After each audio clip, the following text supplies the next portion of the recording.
Hello students, YouTube channel socio classes में आपका स्वागत है। आज हम इस वीडियो में पॉलिटिकल साइंस के बीए सेकंड सेमेस्टर के मोस्ट इम्पॉर्टेंट क्वेश्चंस डिस्कस करने जा रहे हैं। Name of the paper is political theory 2। इसको आपके सिलेबस के अकॉर्डिंग ही तैयार किया गया है, जैसे आपका पेपर का पैटर्न होगा। पहले शॉर्ट क्वेश्चंस, उसके बाद long questions according two units. 90 marks का आपका पेपर होगा और बाकी सारे सब्जेक्ट्स के वीडियो भी यहीं से मिल जाएंगे आपको। वहाँ से अपने सिलेबस और मोस्ट इम्पॉर्टेंट क्वेश्चंस की तैयारी कर सकते हो। और सोशियोलॉजी और पंजाबी कंपलसरी के तो आपको पूरे वीडियोस मिल जाएंगे लेक्चर्स के। वहाँ से बहुत इजी वर्डिंग में आप अपने पेपर की तैयारी कर सकते हो। अभी शॉर्ट क्वेश्चंस इस तरह से हैं। सबसे पहले है सत्ता का अर्थ स्पष्ट कीजिए। नेक्स्ट है सत्ता का क्या महत्व है। एंड देन प्राधिकरण शब्द की उत्पत्ति क्या है। नेक्स्ट है वैधता के कोई 4 स्रोत लिखिए। एंड देन राजनीतिक संस्कृति को परिभाषित कीजिए। एंड नेक्स्ट राजनीतिक संस्कृति के किन्हीं 4 घटकों की व्याख्या कीजिए। एंड नेक्स्ट है राजनीतिक समाजीकरण के कोई 4 प्रकार लिखिए। एंड देन राजनीतिक समाजीकरण में सहकर्मी समूहों की भूमिका किस प्रकार महत्वपूर्ण है, इसके बारे में बताइए। स्टूडेंट्स, इन क्वेश्चंस के आंसर आप 3-4 लाइंस में दे सकते हो, क्योंकि 2-2 नंबर के ये क्वेश्चंस के आंसर हैं। नेक्स्ट क्वेश्चन है कानूनी अधिकारों का अर्थ स्पष्ट कीजिए। एंड देन कोई 4 कानूनी कर्तव्य लिखिए। एंड नेक्स्ट है नकारात्मक स्वतंत्रता के प्रमुख समर्थक कौन है। एंड देन राजनीतिक स्वतंत्रता का अर्थ क्या है। एंड नेक्स्ट है न्याय शब्द की उत्पत्ति लिखिए। एंड देन सामाजिक परिवर्तन का अर्थ क्या है। स्टूडेंट्स, इसके अलावा आपको इंग्लिश मीडियम में भी ये सारे मिल जाएंगे और पंजाबी मीडियम में भी ये अपलोड किए जा रहे हैं। इंग्लिश मीडियम में पूरे सिलेबस के बना दिए गए हैं, हिंदी और पंजाबी के ये काम चल रहा है। नेक्स्ट क्वेश्चन है प्रत्यक्ष लोकतंत्र से आप क्या समझते हैं। नेक्स्ट है वैधता की 2 प्रमुख विशेषताएं लिखिए। एंड देन राजनीतिक संस्कृति का अर्थ बताइए। एंड नेक्स्ट है सत्ता और सत्ता में कोई 2 अंतर लिखिए। ये आप इंग्लिश मीडियम में देख सकते हो, ये थोड़ी ट्रांसलेशन में गलती हो गई है। और नेक्स्ट है अधिकार क्या है। नेक्स्ट है मानव अधिकारों की संयुक्त राष्ट्र घोषणा के 2 बुनियादी सिद्धांतों का वर्णन करें। एंड नेक्स्ट है पर्यावरण से आप क्या समझते हैं।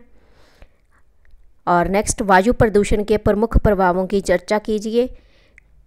आगे है स्वतंत्रता का अर्थ लिखिए। नेक्स्ट आधुनिक राज्य में स्वतंत्रता किस प्रकार सुरक्षित है। स्टूडेंट्स, ये शॉर्ट क्वेश्चंस और लॉन्ग क्वेश्चंस ये वाले सारे आपने करके जाना है, इसी में से पेपर आ जाएगा। जब आप लॉन्ग क्वेश्चंस करोगे उसमें से भी बहुत सारे शॉर्ट क्वेश्चंस निकल आएंगे, तो वो भी आप पेपर में कर सकते हो। तो इस तरह से आपके पेपर की 100% तैयारी इसी से हो जाएगी। नेक्स्ट है न्याय के आर्थिक आयाम से आप क्या समझते हैं। एंड देन लोकतांत्रिक सरकार से आप क्या समझते हैं। एंड देन सरकार की कोई 4 विशेषताएं लिखिए। एंड देन मार्क्सवादियों के अनुसार सर्वहारा नायकत्व क्या है। लोकतंत्र को अमीरों की सरकार क्यों कहा जाता है, इसके बारे में लिखिए। एंड देन शक्ति की 2 परिभाषाएं लिखिए। नेक्स्ट है राष्ट्रीय शक्ति क्या है। एंड देन शक्ति को परिभाषित करें। नेक्स्ट है वैधता के 2 प्रकार लिखिए। एंड देन कर्तव्यों से आपका क्या तात्पर्य है। एंड देन मानव अधिकारों की 4 विशेषताएं लिखिए। नेक्स्ट 10 दिसंबर का क्या महत्व है। नेक्स्ट है ओजोन परत से आप क्या समझते हैं। समानता की 4 विशेषताएं लिखिए। एंड नेक्स्ट क्वेश्चन कानूनी समानता सुनिश्चित करने के लिए 4 विशेषताएं लिखिए। एंड देन सामाजिक परिवर्तन के 4 तरीके लिखिए। एंड देन लोकतंत्र के मार्क्सवादी विचार क्या हैं। एंड नेक्स्ट मार्क्सवादी और उदार लोकतंत्र में 4 अंतर लिखिए। एंड नेक्स्ट है वैधता की 2 विशेषताएं लिखिए। एंड देन एक नागरिक के 4 कर्तव्य लिखिए। एंड देन नकारात्मक स्वतंत्रता से आप क्या समझते हैं। नेक्स्ट क्वेश्चन है मार्क्स के वर्ग विहीन समाज से आप क्या समझते हैं। एंड देन लोकतंत्र के सम्भ्रांतवादी सिद्धांत के अनुसार राजनीतिक अभिजात वर्ग कौन है। एंड नेक्स्ट क्वेश्चन स्वतंत्रता के 4 सुरक्षा उपाय लिखिए। नेक्स्ट है सर्वहारा अधिनायकत्व से आप क्या समझते हैं। एंड देन प्रत्यक्ष लोकतंत्र से आप क्या समझते हैं। राष्ट्रीय शक्ति से आप क्या समझते हैं, इसके बारे में आपने लिखना है। एंड नेक्स्ट है अधिकार और कर्तव्य सह संबंधिता, क्या आप इससे सहमत हैं। नेक्स्ट है पेरेटो और मोस्का का लोकतंत्र का कौन सा सिद्धांत प्रतिपादित किया है। एंड देन वैधता के महत्व को लिखिए। एंड देन मानव अधिकार से आप क्या समझते हैं। एंड देन कोई 4 कानूनी कर्तव्य लिखिए। एंड नेक्स्ट है न्याय से आपका क्या तात्पर्य है। समानता का अर्थ लिखिए। नेक्स्ट क्वेश्चन लोकतांत्रिक सरकार से आप क्या समझते हैं। अलीट का अर्थ लिखिए। एंड नेक्स्ट है राजनीतिक संस्कृति के धर्मनिरपेक्षीकरण का क्या अर्थ है। एंड नेक्स्ट करिश्माई शक्ति से आप क्या समझते हैं। एंड देन प्राधिकरण शब्द की उत्पत्ति क्या है। नेक्स्ट क्वेश्चन संरचनात्मक वैधता का क्या अर्थ है। एंड देन राजनीतिक संस्कृति की 4 विशेषताएं लिखिए। एंड नेक्स्ट क्वेश्चन अव्यक्त राजनीतिक समाजीकरण से आप क्या समझते हैं। नेक्स्ट क्वेश्चन मौलिक अधिकारों का अर्थ लिखिए। एंड देन संयुक्त राष्ट्र द्वारा मानव अधिकारों की सार्वभौम घोषणा को कब अपनाया गया था। एंड देन मानव अधिकारों की सार्वभौम घोषणा की प्रकृति क्या है। एंड नेक्स्ट है कर्तव्य शब्द की उत्पत्ति क्या है। एंड देन लोकतंत्र के संभ्रांतवादी सिद्धांत से आप क्या समझते हैं। नेक्स्ट क्वेश्चन सत्ता से आपका क्या तात्पर्य है। नेक्स्ट क्वेश्चन राजनीतिक संस्कृति की 2 विशेषताएं लिखिए। एंड देन अधिकारों के कोई 4 सुरक्षा उपाय लिखिए। नेक्स्ट क्वेश्चन राष्ट्रीय स्वतंत्रता से आप क्या समझते हैं। एंड देन न्याय का कानूनी आयाम क्या है। नेक्स्ट क्वेश्चन लोकतंत्र की सफलता के लिए आवश्यक किन्हीं 4 शर्तों को लिखिए। एंड देन समाजवादी लोकतंत्र की कोई 4 विशेषताएं लिखिए। एंड देन राजनीतिक समाजीकरण की कोई 4 विशेषताएं लिखिए। राजनीतिक संस्कृति के कोई 2 प्रकार लिखिए, इसकी किस्में लिखनी है। एंड देन प्रगत राजनीतिक समाजीकरण से आप क्या समझते हैं। नेक्स्ट है नागरिक के राजनीतिक अधिकार लिखिए। एंड देन सामाजिक समानता से आप क्या समझते हैं। और स्वतंत्रता के कोई 4 प्रकार लिखिए। नेक्स्ट क्वेश्चन न्याय शब्द की उत्पत्ति क्या है, कैसे हुई, ये सारा आपने लिखना है। एंड देन लोकतंत्र के सम्राटवादी सिद्धांत को परिभाषित करें।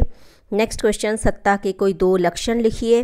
एंड देन वैधता शब्द की उत्पत्ति की व्याख्या की जानी है, कैसे इसकी उत्पत्ति हुई ये आपने लिखना है। एंड देन संकीर्ण और सहभागी राजनीतिक संस्कृति का वर्णन कीजिए। एंड नेक्स्ट क्वेश्चन राजनीतिक समाजीकरण की क्या आवश्यकता है, इसके बारे में बताइए। एंड देन अधिकारों को परिभाषित कीजिए। एंड नेक्स्ट क्वेश्चन एक नागरिक के कोई 4 कर्तव्य बताइए। और नेक्स्ट क्वेश्चन है मानव अधिकार दिवस कब मनाया जाता है। एंड देन मानव अधिकारों की सार्वभौम घोषणा का क्या महत्व है। एंड देन स्वतंत्रता के कोई 4 सुरक्षा उपाय बताइए। एंड देन राजनीतिक और आर्थिक समानता से आप क्या समझते हैं। एंड नेक्स्ट है लोकतंत्र के मार्क्सवादी सिद्धांत की विशेषताएं। एंड देन न्याय और समानता के बीच क्या संबंध है। नेक्स्ट क्वेश्चन सामाजिक परिवर्तन की कोई 4 बाधाएं बताइए और लोकतंत्र को परिभाषित कीजिए। नेक्स्ट क्वेश्चन लोकतंत्र के सम्रांतवादी सिद्धांत के प्रमुख समर्थक कौन थे। एंड देन लोकतंत्र के मार्क्सवादी सिद्धांत की कोई 2 विशेषताएं बताइए। स्टूडेंट्स ये थे शॉर्ट क्वेश्चंस, इन सभी को आपने बहुत अच्छे से प्रिपेयर कर लेना है, इसी में से आपका पेपर आना है। क्वेश्चन को मोल्ड करके डाला जा सकता है और उसको समझ के आपने उसका आंसर दे देना है। अभी है लॉन्ग ऐसे टाइप क्वेश्चन, ये यूनिट वाइज हैं। हर एक यूनिट में से 2 लॉन्ग क्वेश्चन आने हैं, जिसमें से एक आपने करना है। लेकिन यहाँ जितने बनाए गए हैं ये सारे आपने करने हैं, इसी में से एक तो पक्का ही आ जाएगा, नहीं तो 2 भी आ सकते हैं। ये क्वेश्चन इस तरह से हैं। सत्ता से आपका क्या तात्पर्य है, इसके विभिन्न प्रकार लिखिए। स्टूडेंट्स इसको 2 पार्ट्स में बांटा गया है और दोनों को आपने लिखना है। अगर एक पार्ट लिख देते हो तो आपके हाफ मार्क्स इसमें कट जाएंगे, क्योंकि 18 मार्क्स का क्वेश्चन है तो इसको डिवाइड कर दिया जाता है।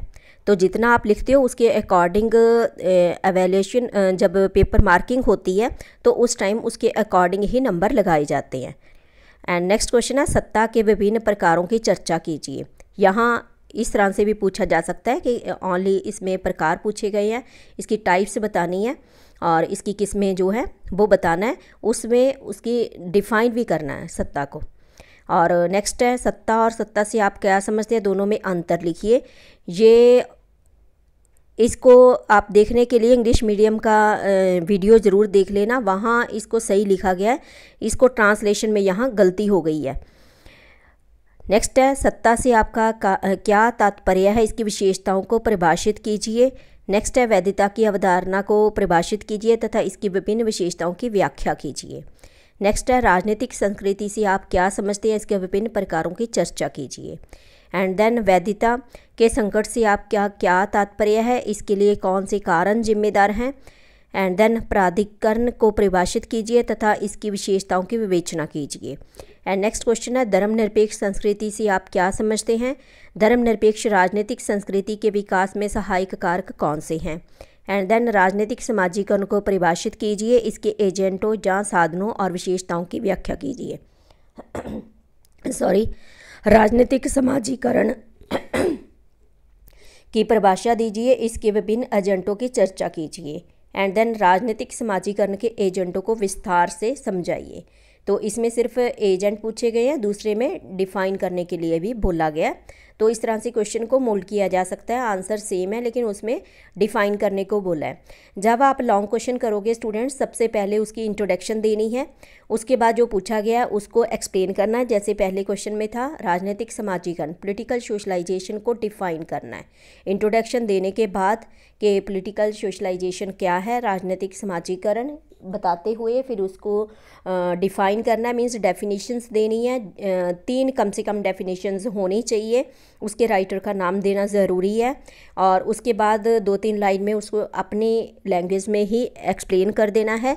फिर उसके एजेंट्स जो हैं उसके बारे में बताना है, एजेंट जो है उसके हेडिंग बताते हुए उसको एक्सप्लेन करते हुए पॉइंट्स देते जाना है। और इस तरह से आपके 4 पेजेस इसके भर जाने चाहिए और एंड में कंक्लूड ज़रूर करना है।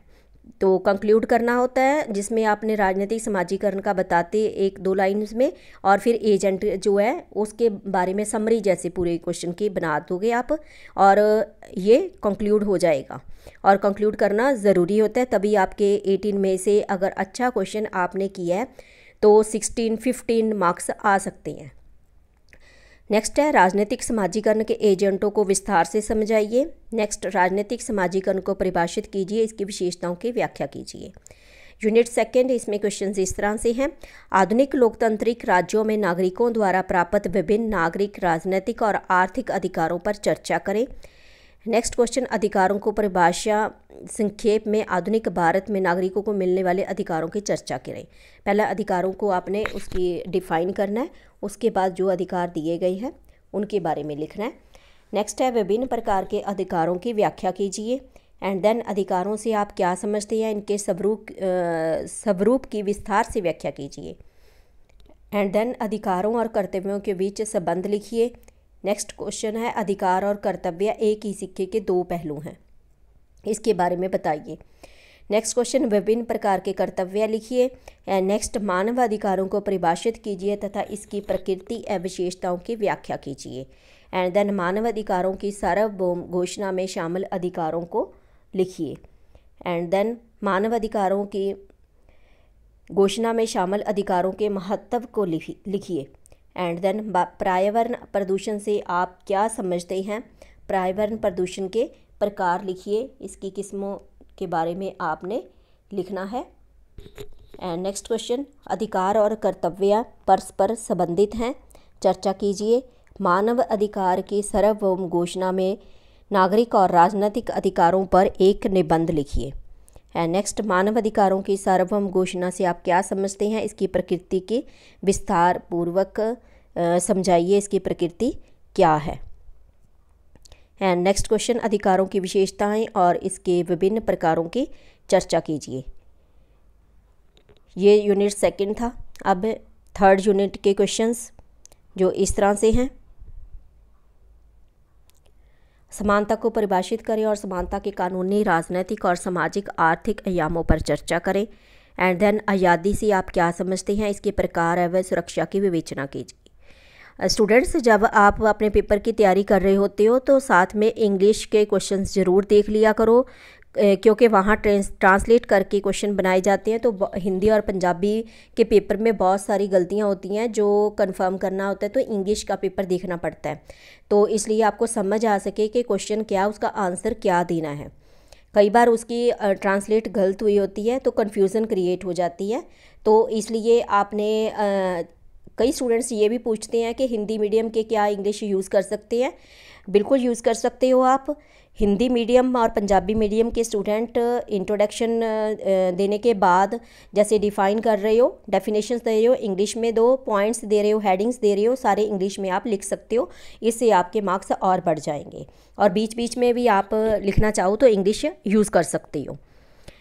नेक्स्ट है स्वतंत्रता के विभिन्न प्रकारों की चर्चा कीजिए। एंड देन राजनीतिक स्वतंत्रता आर्थिक समानता के बिना एक मिथक है, चर्चा करना। एंड देन राजनीतिक स्वतंत्रता और आर्थिक समानता के बीच संबंध को विस्तार से समझाइए। एंड नेक्स्ट आर्थिक स्वतंत्रता और राजनीतिक समानता के बीच क्या संबंध है।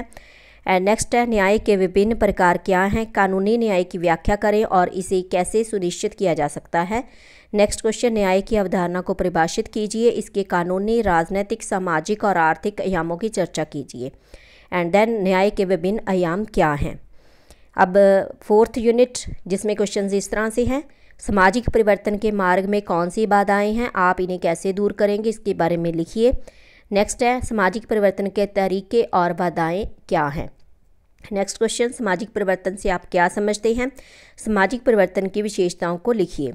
एंड नेक्स्ट है सामाजिक परिवर्तन के विभिन्न कारकों की चर्चा कीजिए। एंड देन सामाजिक परिवर्तन की प्रकृति लिखिए। नेक्स्ट है उदार लोकतंत्र की विशेषताएं लिखिए। एंड देन लोकतंत्र को परिभाषित कीजिए, लोकतंत्र के विभिन्न लक्षण और प्रकार लिखिए। एंड देन लोकतंत्र के संभ्रांत सिद्धांत का आलोचनात्मक मूल्यांकन कीजिए। स्टूडेंट्स इसका हिंदी और हिंदी में तो है ही है, इंग्लिश और पंजाबी मीडियम में देखना चाहते हो तो उसका लिंक आपको डिस्क्रिप्शन बॉक्स में मिल जाएगा। बाकी सारे जितने भी आपके सेमेस्टर के वीडियोस बनाए गए हैं सभी का लिंक आपको डिस्क्रिप्शन बॉक्स में मिल जाएगा, वहाँ से अपने पेपर की बेफिक्र होकर तैयारी कर सकते हो। एंड अगर कोई प्रॉब्लम आती है तो आप कमेंट बॉक्स में जाके कमेंट कर सकते हो, जितना मुझसे हो पाएगा आपकी प्रॉब्लम का सलूशन ज़रूर दूंगी। एंड नेक्स्ट है लोकतंत्र के सम्राट सिद्धांत का आलोचनात्मक मूल्यांकन कीजिए। एंड देन लोकतंत्र के सम्रांतवादी सिद्धांत की प्रमुख विशेषताओं की व्याख्या कीजिए। एंड देन लोकतंत्र की सफलता के लिए आवश्यक शर्तें क्या हैं, इसके बारे में बताइए। एंड देन उदार लोकतंत्र सरकार का सर्वोत्तम रूप है, क्या आप इस दृष्टिकोण से सहमत हैं। एंड देन लोकतंत्र के गुणों और दोषों की चर्चा कीजिए। एंड नेक्स्ट सामाजिक परिवर्तन की विशेषताओं और सामाजिक परिवर्तन के विभिन्न कारकों की चर्चा कीजिए। Thank you so much, best of luck, अच्छे अच्छे मार्क्स आपके आए, परमात्मा आपके साथ रहे। अपने अगले वीडियो में फिर मिलेंगे। Thank you so much.